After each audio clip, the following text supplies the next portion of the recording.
자, 이슈 포커스 시사 풍향계 기호일보 한동식 국장 연결돼 있습니다. 자, 한 국장님 안녕하세요. 네, 안녕하세요. 자, 인천에서의 코로나19 신규 확진자가 또다시 100명대를 기록을 하면서 결국 누적 확진자가 10,000명을 넘어섰습니다.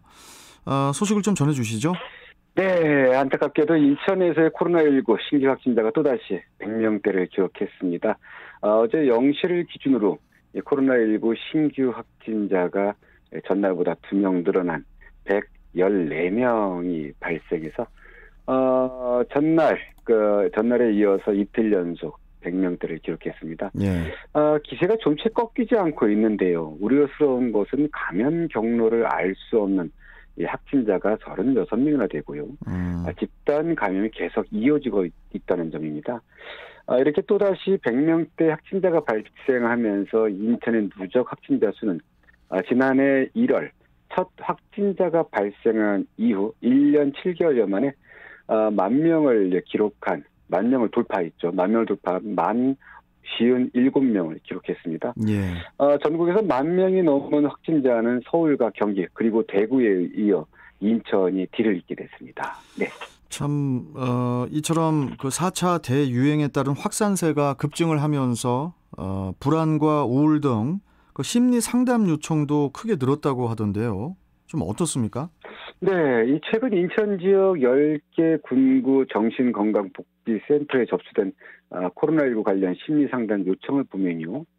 올해 2월부터 7월까지 6개월간 모두 6만 1,000여 건에 달하고 있는데요. 네. 상당히 좀 많은 거죠. 예. 월별 심리상담 요청 건수는 올해 2월부터 6월까지 매달 8,000여 건 정도를 유지했습니다. 그런데 코로나19 4차 대유행이 본격화된 7월에는 무려 14,000여 건으로 크게 늘어났는데요. 네. 6월과 단순 비교해도 6,200건 정도가 증가했다고 하는데 그만큼 코로나19가 가져다준 일상의 스트레스가 급증하고 있다는 것을 알 수 있습니다. 결국 이 같은 상담 요청 건수 증가는 이 확진자와 이 자가 격리자 급증이 영향을 미친 것으로 분석되고 있는데요. 실제 인천 지역 신규 확진자 수는 6월에 560여 명에서 7월에는 2,200여 명으로 그 4배 이상 증가했고요. 이 자가 격리자 수도 6월 4,700여 명에서 7월에는 6,400여 명으로 1,700명가량이 증가한 것으로 나타나서 예. 이 상담 건수와의 상관관계를 보여주고 있다고 할 수 있습니다. 네. 그렇다면은 국장님, 이 심리 상담을 요청을 한 시민분들은 주로 어떤 증세를 호소를 했나요? 네, 이 심리 상담을 요청한 시민들, 그러니까 코로나19 감염 가능성에 대한 불안, 그리고 이 사회적 거리두기 장기화에 따른 이 답답함을 호소하는 경우가 많았다고 합니다. 예. 또 이 확진 판정을 받거나 밀접 접촉자로 분류돼 자가 격리됐을 때 이 사회적 낙인이 우려된다는 이 고민도 적지 않았다고 하는데요. 이 부분은 이제껏 단 한 번 이 선별 검사조차 받지 않은 저 역시도 걱정되는 부분이기도 하는데요. 예. 사실 최근 이 확진 추세를 보면요, 본인의 방역 소홀도 있겠지만 감염 경로를 알 수 없는 경우가 많습니다. 아무리 철저히 방역해도요, 감염 경로를 알 수 없는 상태에서 감염되기도 하는데 이렇게 확진되더라도 마치 큰 잘못을 한 것 같은 이런 낙인을 찍힐 수 있어서 예. 이게 두려운 것이라고 합니다. 예. 특히 이제 또 그 소상공인이나 자영업자들의 경우에는요, 경제적 어려움을 호소하는 경우가 많았고요. 그리고 사회적 고립감이 커지면서 이 단순한 불안감을 넘어서 이 우울증 증세까지 보이는 사례도 있었다고 하는데, 어찌됐든 이렇게 좀 심각한 상황이 좀 되면서 인천시도 그 시민들이 그 심리 불안을 막기 위해서 정신 건강 상태를 자가 검진할 수 있는 이 마음 건강 서비스를 이제 운영하고 있고요. 그리고 필요한 경우 그 1인당 10만 원 한도 내에서 정신 의료기관 이 외래 진료비 등도 지원한다고 하니까요. 이용해 보는 것도 좋을 것 같습니다. 네. 자, 참 걱정이 이만저만이 아닌데 계속 이어서 좀 다음 소식 가보면요. 네. 코로나19 급증 때문에 또 가장 타격받은 곳 중에 하나가 인국공유죠. 인천국제공항이라고 이제 할 수가 있겠는데 당장 그 여객 터미널 내 상가들의 상황이 뭐 예상하시겠지만 심각하다고 합니다. 지금 상황이 어느 정도입니까?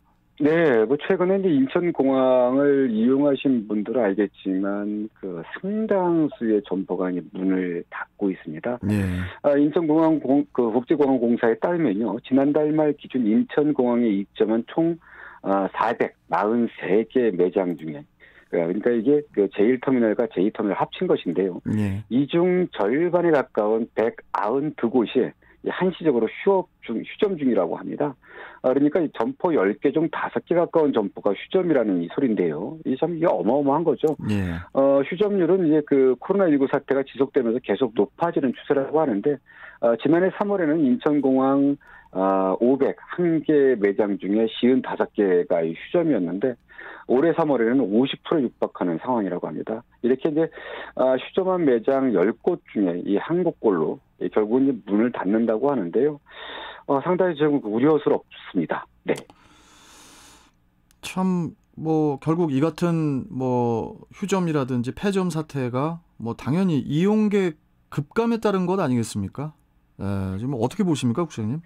네, 당연한 말씀입니다. 다들 아시겠지만 이제 지난해 코로나19 발생으로 이 해외 여행이 사실상 원천 차단되면서 인천공항 이용객이 급감했기 때문인데, 이게 급감이라는 게 이게 그냥 급감이 아닙니다.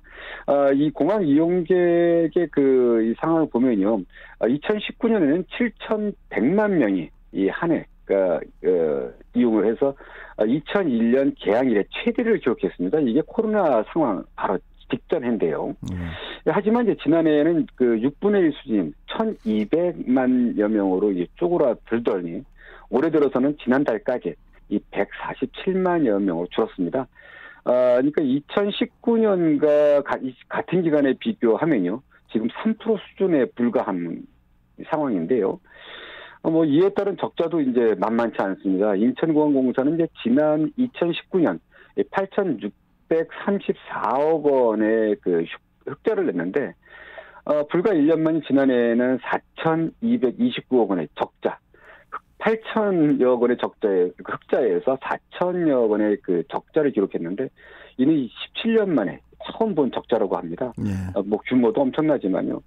올해 여객 수요가 회복될 기미를 보이지 않는데, 이렇게 되면은 올해는 이 적자액이 8,600억 원 가량으로 좀 예측된다고 하는데, 이 코로나19 상황이 하루빨리 종되지 않으면 이 피해는 더 커질 것으로 보여서 이 걱정입니다. 전체적으로 이 공항만이 아니겠죠. 네. 뭐 당연한 얘기지만은 이런 상황에서 매달 가게 뭐 월세라든지 또 인건비, 그다음에 물건이 팔리지가 않는데 상품들을 반품을 해야 되는 것도 생각하는 업종들도 많거든요. 네, 그렇습니다. 반품비도 생각해야 되고, 그럴 바에는 차라리 휴점을 하는 게 아니면 폐점을 하는 게 그나마 낫다라고 생각해서들 이렇게 결정들을 하는 건데, 네.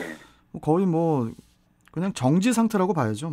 이 지금 이게 공항만이 아니라 지금 보시면은 이제 사회적 거리두기 강화되면서 지금 거의 지금 죽을 지경이라고 하는데요. 맞습니다. 지금 어쨌든 정부에서도 완화를 하니 이렇게 좀 다양한 얘기는 나오곤 있지만, 지금 당장 우리 생활과 관련된 이 업종들이 하나둘 문을 닫게 됐을 때 오는 그런 불편들, 이것도 만만치 않을 것 같은데 걱정입니다. 예.